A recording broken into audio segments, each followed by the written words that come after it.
लूट लिया यही नहीं, लूट लिया।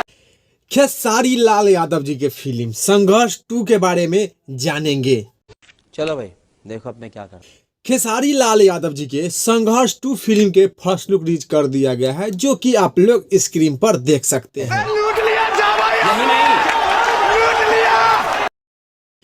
खेसारी लाल यादव जी के फिल्म संघर्ष 2 के फर्स्ट लुक रिलीज कर दिया गया है। खेसारी लाल यादव जी के संघर्ष 2 फिल्म के फर्स्ट लुक बहुत ही अच्छा, बहुत ही बेहतरीन बा।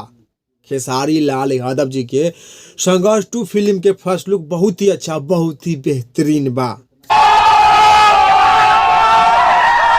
खेसारी लाल यादव जी के संघर्ष 2 फिल्म के टीजर 14 फरवरी के सुबह में 6 बजे world wide record YouTube channel पर रिलीज किया जाएगा।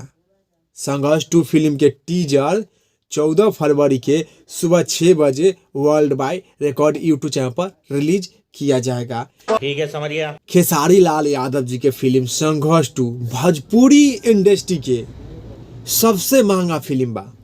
भोजपुरी में अभी तक जितना सारा फिल्म आयल बा, सभी से महंगा फिल्म खेसारी लाल यादव जी के संघर्ष 2 फिल्म बा। तो संघर्ष 2 फिल्म के टीजर 14 फरवरी के सुबह 6 बजे world wide record YouTube channel पर देखना नहीं भूलिएगा। और संघर्ष 2 फिल्म के फर्स्ट लुक आप लोग देख ले बानी, तो नीचे कमेंट बॉक्स में बताइए कि आप लोगों को खेसारी लाल यादव जी के फिल्म संघर्ष 2 के फर्स्ट लुक देखने में कैसा लगा। चलिए इस वीडियो में इतने, फिर मिलेंगे अगले वीडियो में। Bye bye, tata. Bye bye, tata, goodbye, गया।